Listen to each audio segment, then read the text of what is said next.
Imagine the roar of a crowd, a sea of individuals uniting under a single cause, their movements synchronized, their motivations heightened. This is the power of mob mentality, a psychological force that can turn orderly gatherings into riots and civilians into soldiers. Whether on battlefields or in the streets, this phenomenon can dramatically alter behavior and decision making. But what fuels this collective consciousness? Mob mentality, also known as herd behavior, refers to how people are influenced by their peers to adopt certain behaviors, follow trends, and or engage in activities beyond their personal impulses. In the context of warfare, leaders have long understood the tactics of unification to motivate groups of individuals towards a shared objective. Fear, identity, and a deep sense of belonging play pivotal roles. When soldiers are part of a collective identity, whether it's fighting under a flag or banding together as brothers in arms, their sense of self often gets absorbed by the group's ethos.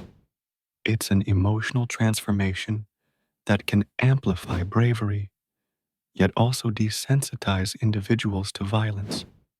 Delving deeper, it's crucial to recognize how emotions are infectious.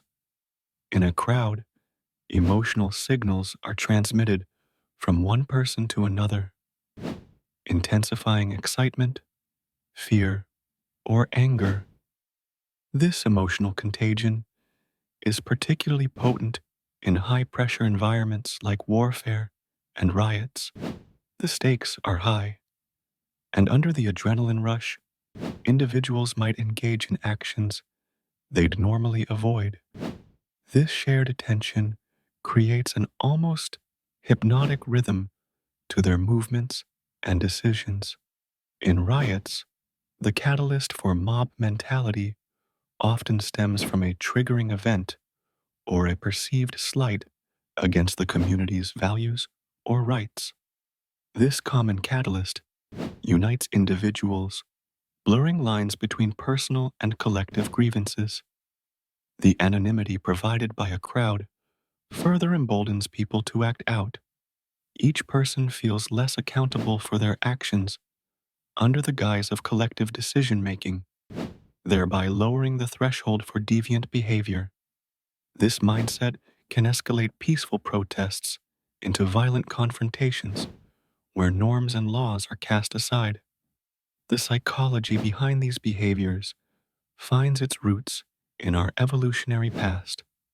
Humans have always thrived in groups for survival. Being part of a collective offered protection against predators, facilitated resource sharing, and enabled communal support systems.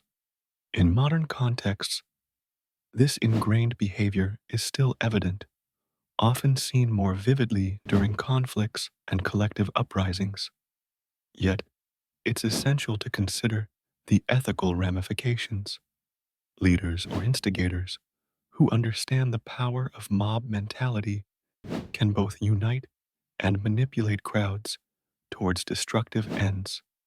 The information age has only strengthened this dynamic, with social media platforms serving as modern rallying points, capable of organizing masses faster than ever before. As we reflect on the psychology behind mob mentality, it's a testament to both the strength and vulnerability of human nature. Understanding these psychological facets allows us to better prepare and possibly diffuse negative manifestations of such collective energies, whether on the battlefield or amidst a protest. It's a reminder of the dual-edged sword inherent in our social instincts, a force for unity and change, but capable of chaos and destruction. Socrates once said, "Reflect upon your present blessings, of which every man has plenty, not on your past misfortunes, of which all men have some." In understanding our psychological predispositions, we pave the way for informed, conscious actions that recognize the power and the peril of the crowd.